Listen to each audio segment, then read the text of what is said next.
So యూజువల్గా ఏంటంటే rheumatoid arthritis ఉన్న వాళ్ళు వెన్ ట్రీటెడ్ ఎర్లీ, అంటే ఎర్లీగా ట్రీట్మెంట్ స్టార్ట్ చేస్తే డెఫినెట్గా వాళ్ళు ఒక నార్మల్ పర్సన్ ఉన్నట్టే ఉండగలరు. They can also lead a very normal life, అన్ని యాక్టివిటీస్ చేసుకోగలుగుతారు.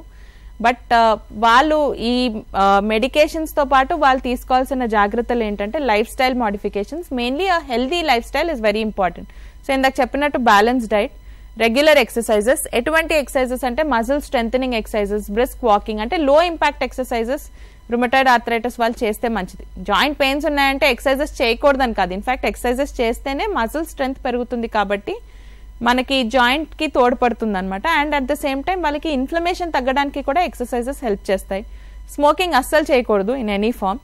అండ్ స్ట్రెస్, బికాస్ స్ట్రెస్ అనేది ఈ రోజుల్లో లేని వాళ్ళు ఎవరు ఉండరు. సో స్ట్రెస్ వల్ల యూజువల్గా ఏంటంటే ఆటోఇమ్యూన్ డిసీజెస్ వర్సన్ అయ్యే ఛాన్సెస్ ఎక్కువ ఉంటాయి. కాబట్టి ఆ వెరీ హెల్దీ లైఫ్ స్టైల్, స్ట్రెస్ని మేనేజ్ చేసుకోవడం నేర్చుకోవడం అనేది కూడా వెరీ ఇంపార్టెంట్ వీళ్ళకి.